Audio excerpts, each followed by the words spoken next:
बड़ी खबर आ रही है। ट्रंप जेलेंस्की की बहस के बाद अब यूरोप एक हो चुका है। यूक्रेन को हथियार देना जारी रखेगा यूरोप, ये कहना है। युद्ध में यूक्रेन का साथ देने पर सहमति बनी है कई देशों की। ट्रंप के सामने नया पीस प्लान पेश करेंगे ब्रिटेन, फ्रांस। लंदन समिट में ये नया पीस प्लान तैयार हो चुका है और इस लंदन समिट में यूक्रेन के राष्ट्रपति मौजूद थे। कई देशों के राष्ट्राध्यक्ष यहां पर पहुंचे हुए थे और इसमें एक पीस प्लान तैयार किया गया है। अब इस पीस प्लान को पेश किया जाएगा। ब्रिटेन और फ्रांस भी इसमें शामिल है। आपको बता दें कि अमेरिका के राष्ट्रपति ट्रंप और यूक्रेन के राष्ट्रपति जेलेंस्की में बहस हुई थी, जिसके बाद ये समिट लंदन में हुआ, जिसमें तमाम देशों के राष्ट्राध्यक्ष शामिल हुए थे और इसमें एक प्लान बनाया गया है, पीस प्लान जिसे नाम दिया गया है। अब इस प्लान को ट्रंप के सामने रखा जाएगा, उसके बाद ही फैसला लिया जाएगा। लेकिन आपको बता दें कि ये तमाम राष्ट्राध्यक्ष, ये तमाम देश यूक्रेन के साथ हैं। ये ऐलान पहले ही किया जा चुका है। तो यूक्रेन को हथियार देना जारी रखेगा यूरोप, ये बात सामने आई है। युद्ध में यूक्रेन का साथ देने पर कई देशों में सहमति बनी है। ट्रंप के सामने अब नया पीस प्लान पेश किया जाएगा।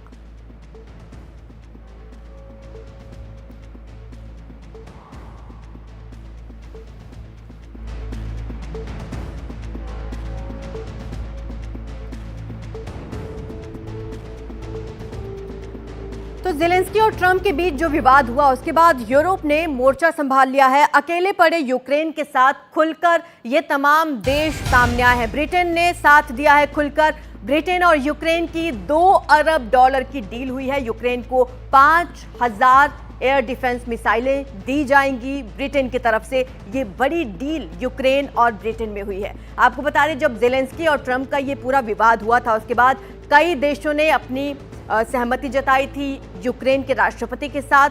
सभी ने अब ये बात सामने आई है कि मोर्चा संभाला है ब्रिटेन ने। अकेले पड़े यूक्रेन के साथ खुलकर ब्रिटेन सामने आया है।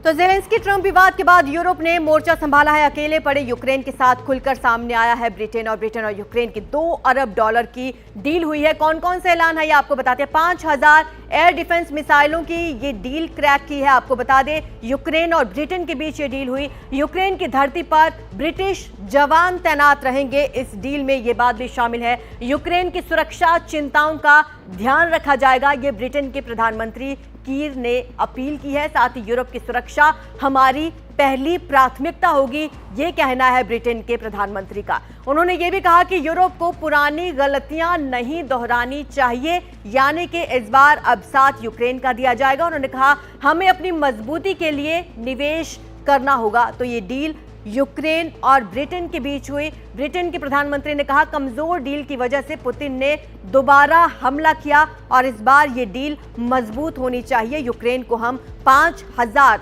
एयर डिफेंस मिसाइलें देंगे, ये कहना है ब्रिटेन के प्रधानमंत्री का। तो ये तमाम डील के ये आपको बातें बता रहे हैं। यूक्रेन को संप्रभुता और सुरक्षा की गारंटी मिलनी चाहिए, कीर स्टारमर ने ये अपील की है। साथ ही मिलकर स्थायी शांति के लिए हम काम करेंगे, ये भी उन्होंने कहा है।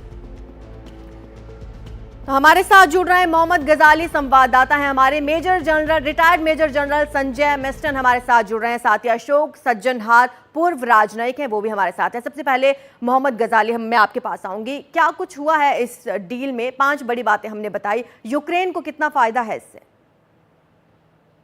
सबसे बड़ा घाटा अगर कह लें तो वो तो यही है कि यूएस के जो राष्ट्रपति हैं डोनाल्ड ट्रंप, उनके साथ जो मीटिंग के बाद जिस तरह की तल्ख ज़बानी वहाँ पर हुई है, उसका असर बाद में देखने को मिल रहा है कि उसने यूरोप को और दूसरे पश्चिम के देशों को एक पटल पर लाके खड़ा कर दिया है। वो कह तो रहे हैं कि वो यूक्रेन के साथ होंगे और जो 5 बातें आपने बताई हैं, जो लंदन समिट में सामने आई है कि हम उनको ज़्यादा से ज़्यादा हथियार देंगे या उनके अर्थव्यवस्था को भी सुधारने की बात कहीं ना कहीं वो ऐसा प्रतीत हो रहा है। लेकिन अगर आप डेटा या आंकड़ा देखें तो कई रिसर्च ये बताते हैं कि जिस तरह के हथियारों की ज़रूरत और जितना प्रतिशत हथियार यूएस से आता है ख़ास करके यूक्रेन की लड़ाई के लिए, वो असरदार ज़्यादा हैं। हालांकि यूके और ब्रिटेन की यानी ब्रिटेन की तरफ से जो घोषणा हुई है कि वो इतने हज़ार हवाई मिसाइल दे दें या और भी उपकरण दे दें, लेकिन जितने असरदार हथियार अभी तक यूएस की तरफ से आए हैं उसके वजह से ही ये लड़ाई अभी तक चल रही है।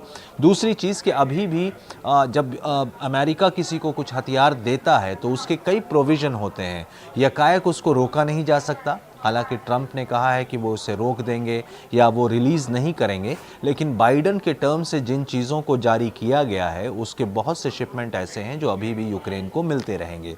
जहाँ तक बात है कि इसमें घाटा क्या है या फ़ायदा क्या है, ज़रूर फ़ायदा तो ये है कि यूरोप और दूसरे पश्चिमी देश जो हैं वो कह रहे हैं कि वो ज़ेलेंस्की और यूक्रेन के साथ होंगे, लेकिन आप सब बयानों में अगर देखेंगी तो एक बात साफ़ है कि यूके की तरफ से बार बार ये भी कहा जा रहा है कि वो इन सारे प्लान को यूएस को ज़रूर दिखाएंगे, क्योंकि यूरोप और यूके चाहे जितना भी ज़ेलेंस्की और यूक्रेन के मदद की बात कर लें, बिना यूएस के अप्रूवल के, बिना अमेरिका के सपोर्ट के इस लड़ाई को और आगे रोकने के लिए अमेरिका की ज़रूरत बहुत होगी। और ख़ास करके इस वक्त और ज़्यादा ज़रूरत महसूस हो रही है जब अमेरिका का रुख जो है या डोनाल्ड ट्रंप का रुख जो है वो पुतिन और रशिया की तरफ नरम होता जा रहा है। तो ऐसे में सिचुएशन बहुत डेलिकेट हो गई है ज़ेलेंस्की के लिए भी, क्योंकि उनके ऊपर एक दूसरा दबाव दबे लफ्ज़ों में खुद यूरोप और दूसरे नेताओं ने यह भी कहा है कि यूक्रेन में चुनाव भी होने चाहिए।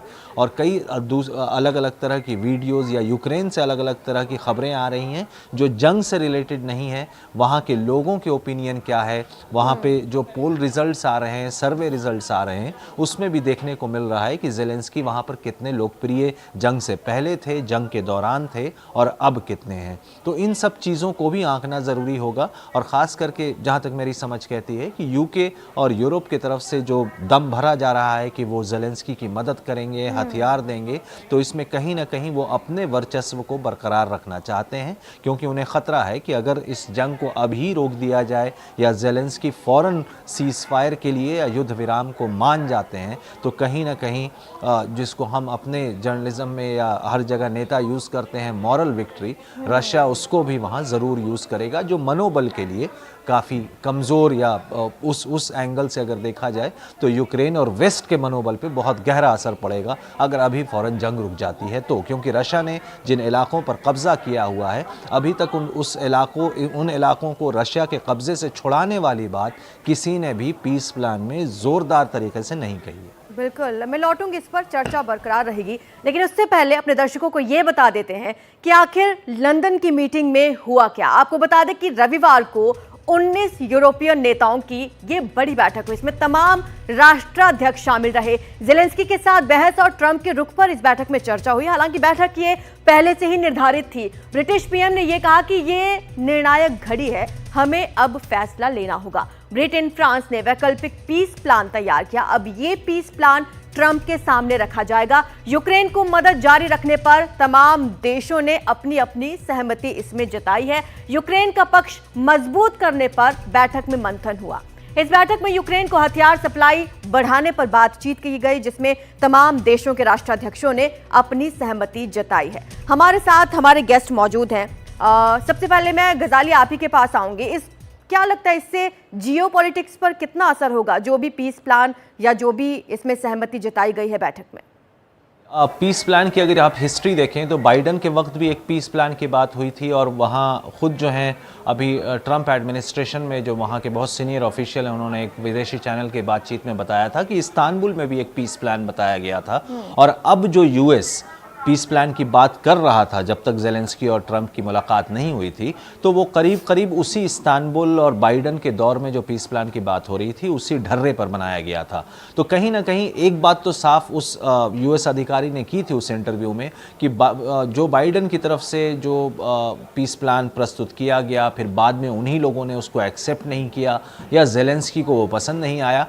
कहने का मतलब ये है कि अब अगर पीस प्लान की बात हो रही है तो उसमें एक बहुत इंपॉर्टेंट कंपोनेंट है कि आप अपने ज़ेलेंस्की और यूक्रेन अपनी ज़मीन को रशिया से कितना बचा पाते हैं या छुड़वा पाते हैं, क्योंकि अक्सर ऐसा देखा गया है जंगों में कि जब पीस बिल्कुल, ये पीस प्लान पर हम चर्चा करेंगे। हमारे साथ retired major general Sanjay Meston है, हमारे साथ पूर्व राजनयिक अशोक सज्जनहार भी हैं। सबसे पहले संजय सर, मैं आपके पास आऊंगी। ये जो पूरा पीस प्लान तैयार किया गया है, क्या लगता है ये जो तमाम राष्ट्राध्यक्ष हैं अपने अपने देश के बारे में सोच रहे हैं या सच में यूक्रेन के साथ हैं? और देखिए, मेरे को लगता है कि ये अपने देश को तो सोचेंगे, नेशनल इंटरेस्ट तो सबका पहले आता ही है, लेकिन आज की तारीख में यूरोप के लिए सबसे बड़ा कंसर्न है उनकी सिक्योरिटी या डिफेंस। और ये मेरे को लग रहा है यूरोप का एक रिवाइवल का स्टेज आ चुका है, क्योंकि पिछले 80 साल से ये जो भी यूएस की फॉरेन पॉलिसी थी और वेस्ट की फॉरेन पॉलिसी थी वो अलाइंड थी, लेकिन अब प्रेसिडेंट ट्रंप ने इससे काफी फर्क कर दिया है। तो इसीलिए ये जो झड़प हुई थी प्रेसिडेंट जेलेंस्की और प्रेसिडेंट ट्रंप के बीच में, उसके तुरंत बाद बहुत बड़ा ये मीटिंग हुई है, तुरंत मीटिंग हुई है। जेलेंस्की आए और जेलेंस्की की यहाँ बॉडी लैंग्वेज में भी बहुत परिवर्तन आया, और यहाँ तक कि वो किंग चार्ल्स को भी मिले, वो बहुत बड़ा एक सिंबॉलिक स्टेटमेंट है।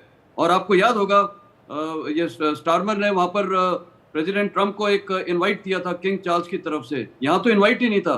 तो ये तुरंत सब कुछ हुआ है। तो प्रेसिडेंट जो जेलेंस्की है उनको एक बहुत, मैं बोलूंगा, ऊंचा दर मिला है इस मीटिंग में, और जो वहां पर उनको एक चोट पहुंची थी वो रिस्टोर हो गई है। लेकिन यूरोप का भी ये रोल रहेगा।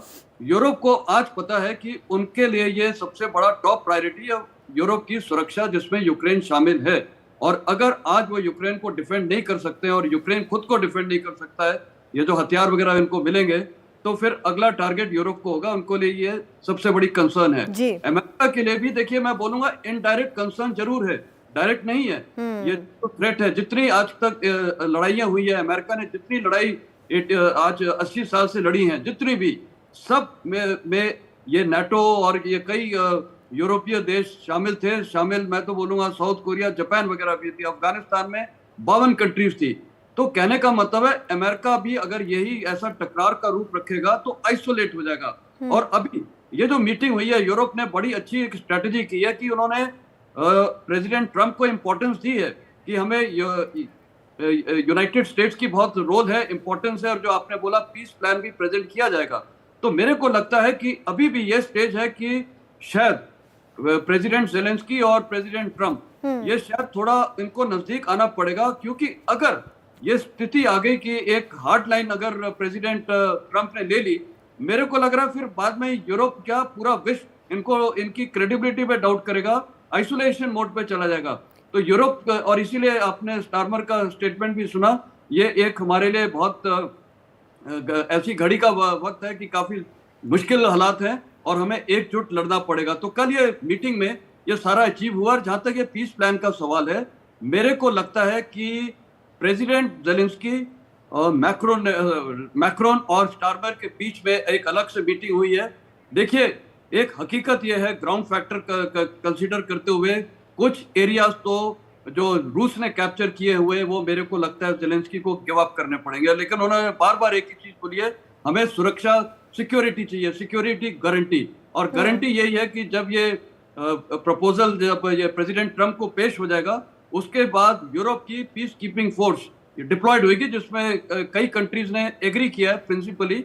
और कल स्टारमर ने बोला भी है कि ये जो 6 तारीख की मीटिंग है, उसके पहले ही कई कंट्रीज हैं जो फैसला करेगा कि हम किस किस तरफ से यूक्रेन की मदद कर सकते हैं, इन टर्म्स ऑफ इवन वहां कितनी फोर्सेस भेज सकते हैं। तो मेरे को लगता है कि ये जितनी भी स्थिति हो रही है, पीस प्लान यही है कि कुछ कॉम्प्रोमाइज टेरिटरी में होगा। लेकिन प्रेसिडेंट जेलेंस्की का बहुत क्लियर स्टेटमेंट है, मेरे को सिक्योरिटी गारंटी चाहिए। और साथ में प्रेसिडेंट जेलेंस्की ने कल ही एक प्रेस कॉन्फ्रेंस में बोला है कि मैं मिनरल डील साइन करने के लिए तैयार हूँ। वो पहले भी तैयार थे, लेकिन ये जो मीटिंग हो गई है, ये थोड़ी डाइवर्ट हो गई है, एक अलग डायरेक्शन में चली गई थी। तो मेरे को लगता है सब कुछ आज यूरोप के फेवर में है, यूक्रेन के फेवर में है, यूक्रेन के फेवर में है जी। और अब मेरे को लगता है कि ये क्या करेंगे प्रेसिडेंट ट्रंप, मेरे को लगता है, देखिए इनको भी पता है अकेले लड़ाई नहीं लड़ सकते भविष्य की, तो साथ हो जाएंगे शायद। बिल्कुल अशोक सर, अगला सवाल मेरा आपसे रहेगा, लेकिन उससे पहले बड़ी खबर आ रही है। अमेरिका के रुख पर अब ब्रिटेन के प्रधानमंत्री कीर स्टारमर ने क्या बयान दिया है, वो आपको बताते हैं। उन्होंने कहा, मुझे ट्रंप पर पूरा भरोसा है, ट्रंप स्थायी शांति चाहते हैं, हम यूक्रेन को मजबूत करेंगे, स्थायी समाधान की कोशिश करेंगे, यूक्रेन का पक्ष मजबूत करना होगा। यहाँ पर 2 बड़ी बातें हैं जो ब्रिटिश पीएम कह रहे हैं। एक तरफ वो कह रहे हैं कि मुझे भरोसा है, ट्रंप भी स्थायी शांति चाहते हैं, दूसरी तरफ वो कह रहे हैं कि हम यूक्रेन को और मजबूत करेंगे, स्थायी समाधान की हम कोशिश करेंगे और हमें यूक्रेन का पक्ष मजबूत करना होगा। अशोक सर, मेरा सवाल आपसे ये रहेगा कि यहाँ पर यूरोप का एक अलग पीस प्लान बन रहा है, ट्रंप का अपना प्लान बन रहा है, दोनों प्लान साथ साथ कैसे काम करेंगे? जी, बहुत धन्यवाद मुझे आमंत्रित करने के लिए। देखिए, ये दोनों जो पीस प्लान हैं, जो राष्ट्रपति ट्रंप का पीस प्लान है, अभी इसके बारे में किसी को कुछ नहीं मालूम है। वो कहते हैं जो हमको पहले राष्ट्रपति पुतिन को नेगोशिएटिंग टेबल पर लाना होगा और तब उनसे बातचीत करनी होगी और तब हमें मालूम चलेगा जो रूस की क्या शर्तें हैं, वो क्या चाहता है, और तब हम कुछ इसको शांति दोनों के बीच में, रूस और यूक्रेन के बीच में शांति कर पाएंगे। देखिए, दो चीज इसमें बहुत महत्वपूर्ण है जो हमको समझनी है। एक तो यूरोप ये समझता है ये उनके लिए एग्जिस्टेंशियल क्राइसिस है, उनके अपने उसके लिए स्थायित्व के लिए उनके लिए बहुत ही क्राइसिस है ये। तो अगर वो यूक्रेन की सहायता नहीं करेंगे तो उसके बाद रूस उनके ऊपर हावी हो जाएगा। तो इसीलिए वो समझते हैं रूस के विरुद्ध यूक्रेन को सहायता करना बिल्कुल उनके लिए अनिवार्य है।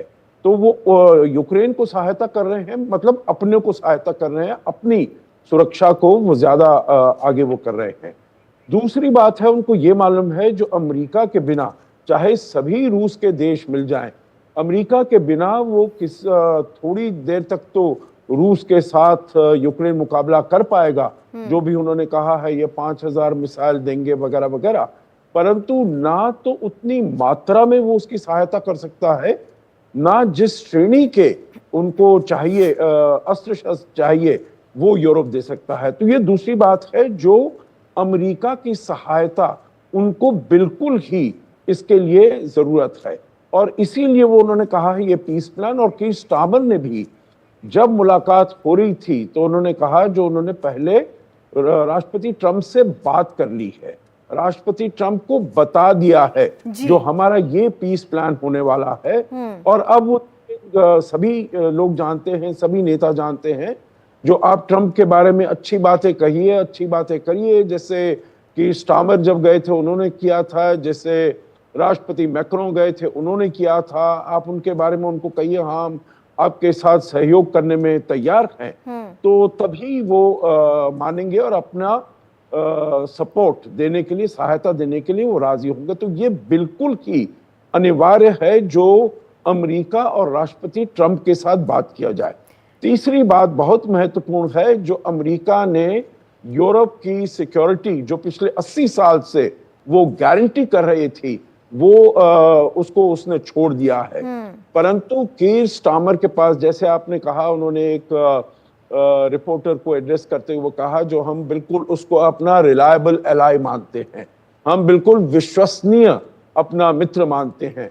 तो उनको इसके कहने के अलावा वो और कुछ कह ही नहीं सकते हैं, क्योंकि अभी उन्हें अमेरिका की बहुत सख्त जरूरत है और जब तक ये जरूरत रहेगी वो अमेरिका के साथ काम करते ही रहेंगे। वो चाहते हैं जो ये ट्रांस अटलांटिक पार्टनरशिप बना रहे, जिसने छोड़ा है वो अमेरिका ने छोड़ा है इस ट्रांस अटलांटिक पार्टनरशिप को, नेटो को। अब आगे देखने को हमें मिलेगा जो आगे क्या होता है, परंतु अभी तक तो यूरोप ने कहा है वो अपने पैरों पर खड़ा होने का प्रयास करेगा, परंतु उसमें भी उसको कम से कम 4-5 साल से कम नहीं लगना है। पर अभी के लिए अमेरिका की सहायता बहुत जरूरी है।